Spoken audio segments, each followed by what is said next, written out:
So Australia played 8 matches in the West Indies and won all 8. Yet the crazy thing is, in at least 7, maybe all 8, West Indies were in a position of being highly competitive in all of them. The score could have been different, but Australia won all the key moments. And I've had the opposite of this. I remember 40 years ago, if you can believe that, after the summer of 1984-85, West Indies had been here in Australia and just absolutely eviscerated us. They won the Test Series 3-1. It should have been 4-1. They probably delayed a declaration a little bit too late. Then they got caught on a turning wicket in Sydney. That happens. They annihilated us in the one-day series. Australia ended up winning the first final because of Alan Border playing possibly the best innings I've ever seen. But those 2 victories were massive exceptions. The West Indies were miles better.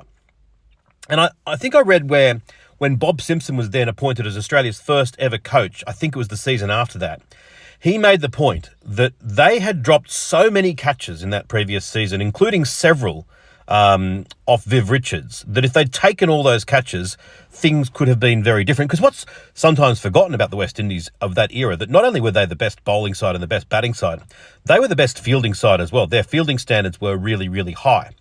And Australia, from that moment, embarked upon a journey of really changing. They got ruthlessly professional. They got the Australian Cricket Academy going. They started hitting 1 billion catches, and they soon began to lead the world in doing all of the little things right.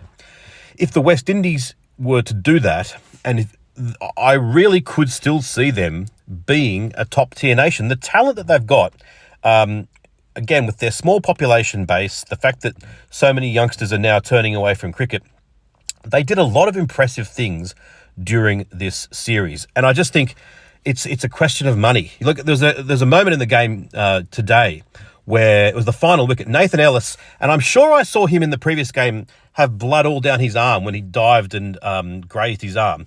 He just went hurtling down, effected a run out that probably shouldn't have been made, just through pure desire and skill.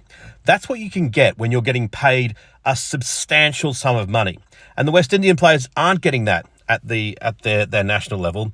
There's not much incentive for them to play for their national side. There seems to be an adversarial relationship between them and the board. The fact that Nicholas Pooran, at his age, is no longer going to represent the West Indies cricket team again is so sad. I don't blame him. It's just very sad that it has got to this. So if World Cricket injected the West Indies with some cash, improved their governance, the talent is still there for them to once again be a top-tier cricketing nation. Sadly, I just don't think it's going to happen. I don't think world cricket has the will, and I think it's going to stay as it is.